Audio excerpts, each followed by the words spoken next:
안녕하세요. 9월 FOMC 이후에 미증시가 최근 고점을 만들면서 변곡점을 만들고 있습니다. 미국이 기준금리를 계속 동결하다가 이번에 25bp 인하를 단행하면서 4.25%가 됐습니다. 파월 연준 의장은 기자회견에서 여러 가지 발언이 있었지만 자세한 건 추후에 리뷰하겠습니다. 일단 이번 인하가 보험성 인하인 건 확실하고 연속적인 금리 인하 사이클이 시작된 건 절대 아닙니다. 일단 연준 파월 의장의 발언을 살짝 요약해보면 현재 고용이 둔화되었지만 경제가 나쁘다고 볼 수는 없다. 그리고 인플레이션 기대치는 연준의 물가 목표에 부합하고요. 장기 인플레이션은 견조하게 고정 중이다. 상당히 비둘기적인 발언이고요. 또한 관세가 물가에 미치는 영향은 단기적일 것이다. 이 말은 전 잘 모르겠습니다. 대부분 이번에 매파적인 발언을 예상했지만 상당히 비둘기파적인 발언들이었습니다. 그리고 이런 파월의 스탠스는 2020년의 악몽을 다시 기억하게 합니다. 그 당시에도 인플레이션이 이렇게 단기적, 일시적이라고 얘기했지만 급격히 치솟으면서 미국 기준금리를 빅스텝, 자이언트 스텝으로 고금리로 올렸습니다. 어찌되었든 제 개인적인 생각으로 관세가 물가에 미치는 영향은 단기적일 것이다. 이 발언은 틀리지 않았을까 싶습니다. 어찌됐든 이때까지 증시를 오직 금리 인하 기대감만으로 올렸습니다. 어떠한 실물 경제 지표가 악재로 나와도 모두 다 금리 인하 기대를 올렸습니다. 이제 시장을 끌어올리던 강력한 재료가 소멸되어 가고 있습니다. 렛츠고! 미국의 소비자 물가지수 전년 대비를 보시면 관세 영향으로 시차를 두고 물가는 점점 올라갈 것으로 보여집니다. 최근 또 보면 2.3%로 바닥을 찍고 계속적으로 올라가고 있습니다. 어느덧 3%를 바라보고 있고요. 현재까지 양호한 흐름이었던 건 트럼프가 기업들을 압박해서 마진으로 감내해라고 했기 때문입니다. 기업들도 언제까지 계속 마진으로 감내할 수 없고 결국 최종적으로 물가가 오르는 건 소비자에게 전가될 가능성이 큽니다. 최근 발표되었던 미국 개인 소비지출 물가지수 전년 대비도 보시면 이전 2.6% 대신 2.7%로 올랐습니다. 소비자 물가지수 CPI와 마찬가지로 그래프를 보시면 다시 바닥을 찍고 완만한 상승세로 올라가고 있습니다. 하지만 시장은 예상 범위라고 해석하면서 또다시 별 대수롭지 않게 여기고 있습니다. 현재까지 이렇게 계속 물가가 올라가고 있음에도 소비자들에게 큰 타격이 없는 이유는 소비자 물가지수에서 설명드렸던 것과 마찬가지로 기업들이 관세로 인한 부담을 흡수 중입니다. 즉 마진으로 감내하고 있다는 겁니다. 소비자 물가지수와 개인 소비지출 물가지수를 봐도 역시 관세 영향으로 시차를 두고 물가는 점점 올라갈 것으로 보여집니다. 결국 앞으로 미국의 물가는 점점 오를 것이고 소비가 줄어들 것이고 고용은 악화될 것이고 스태그플레이션 초기 진입 상황입니다. 이게 현실화가 될 것인지는 지켜봐야겠지만 트럼프가 워낙 독재자적인 모습도 보이고 있고 전 세계 공급망과 물가에 충격을 주고 있고 결국 트럼프 말대로 미국이 다시 부흥하기 위해서는 모든 나라가 다 잘 살면 안 됩니다. 오직 미국만 잘 살아야 됩니다. 자, 미국 경제 상황을 한 번 더 짚어볼 지표들을 몇 개 보겠습니다. 이 지표는 영래포 잔고입니다.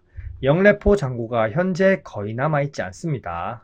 바이든 임기 내에 영래포 잔고를 급격하게 다 소진해버렸습니다.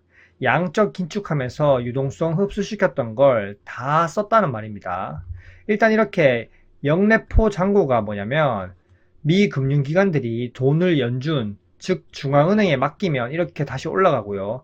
다시 되찾아가면 이렇게 내려갑니다. 이게 이렇게 다 소진되었다는 건 미국 금융기관들이 연준에 맡긴 돈을 다 찾아갔다는 말입니다. 영래포 잔고는 연준의 유동성 관리 도구인데 기껏 양적 긴축하면서 유동성 다 흡수한 걸 다 소진했기 때문에 최근 정부가 단기 국채를 집중적으로 발행하면서 시장에 또다시 유동성을 공급하고 있고요. 이것만 봐도 미증시가 계속 상승할 수 있었던 이유를 알겠죠. 미국의 고금리 상황에서도 연준이 시장 유동성을 공급하면서 인플레이션과 미국 경기를 적절하게 관리하는 도구 중에 하나였지만 영래포 잔고 이제 거의 남지 않았습니다. 이제 결국 더 이상 연준은 관여하지 않겠다는 거고 이제 미국 정부가 해결해야 됩니다.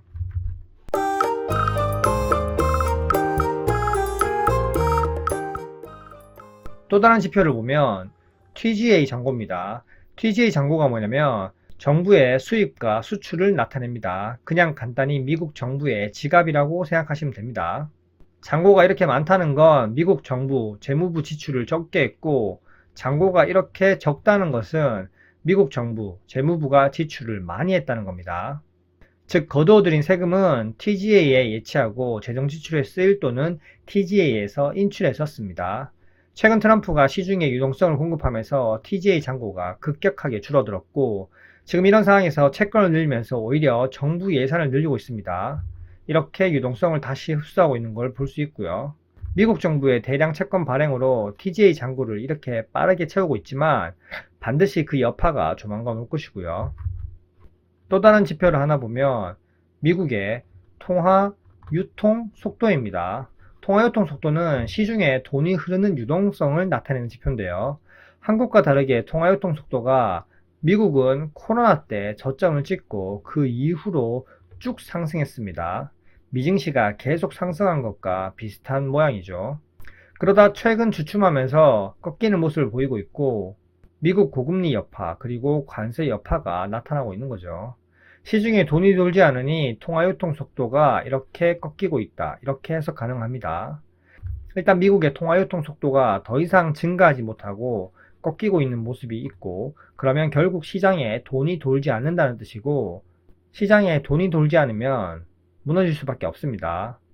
우상향 추세로 올라가던 이런 방향성 자체를 지금 돌리고 있으니 계속 무너지는지 다시 체크해 봐야 될 요소고요. 이렇게 미국 통화 유통 속도를 살펴보니 그러면 한국은 어떻나? 여기서 한국의 통화 유통 속도를 잠깐 보시면 이게 무슨 한국의 코스닥도 아니고 정말 장난 없죠. 통화 유통 속도가 미국처럼 이렇게 살아나야지 내수 경기가 살아나고 있구나 이렇게 생각이 되는데, 지금 한국은 통화 유통 속도가 바닥으로 고꾸라지고 있습니다. 내수를 살리기 위해서 금리 인하를 했다, 서민 경제를 살리기 위해서 금리 인하를 했다, 그런 말을 믿으십니까? 전 그렇게 보지 않고요. 물론 그것도 맞는 말이지만 표면적인 이유일 뿐이고 정말 본심은 그렇지 않다는 겁니다. 금리 인하 시기 때마다 대출 부추기고 부동산 부양 정책들을 쏟아내면서 영끌한 모든 자금이 부동산에 묶이게 했고, 결국 이자놀이하는 은행이 배부르고 있고요. 극히 일부 기득권층들에게 돈이 다 쏠려가고 있고, 한국은 상위 10%와 그리고 하위 90%로 완전 나누어진 빈부격차가 상당히 커졌습니다. 최근에는 추경과 민생 소비 쿠폰을 뿌리면서 내수 경기를 살리려고 하고 있지만 겨우 약간 반등, 정말 보이지도 않습니다. 시중의 유동성을 한국은 계속 공급하고 있다고 하지만 실질적으로 통화유통 속도가 증가해야 정상인데 아직까지 바닥을 벗어나지 못하고 있습니다. 제가 여러가지 매크로 지표도 살펴보지만 이런 통화유통 속도 이 지표만 봐도 한국 경제가 정말 이상한 방향으로 가고 있다는 걸 알 수 있습니다. 만약에 부동산을 수출할 수 있는 나라다, 그러면 한국은 강대국이 되었겠죠. 지금 원달러 환율만 봐도 1,400원을 돌파하면서 정말 힘든 상황이고요.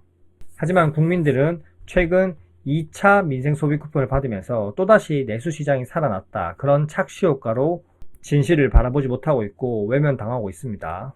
어쨌든 미국은 고금리를 유지하고 있고 미국의 물가가 계속 오른다고 해도 아무리 힘들어도 미국은 기축통화국입니다. 한국은 부동산 공화국인가요? 부동산에 몰빵한 나라의 최후가 어떻게 될지 미래 세대가 감당할 수밖에 없습니다. 민생 소비 쿠폰, 추경, 연금 개혁 모두가 미래 세대가 짊어져야 할 빚입니다. 이런 상황에서 출생률을 높인다고요? 지금 당장은 정치권, 기득권층의 몫은 아닌 거죠. 이런 한국 경제 상황이 참으로 씁쓸합니다. 이런 상황에서 미국 제조업 공장이 계속 해외로 빠져나가고 고임금 일자리가 빠져나가면 한국은 정말 어떻게 될까요? 앞날이 걱정됩니다. 현재까지 내용이 괜찮으셨다면 구독과 좋아요 부탁드릴게요. 안녕.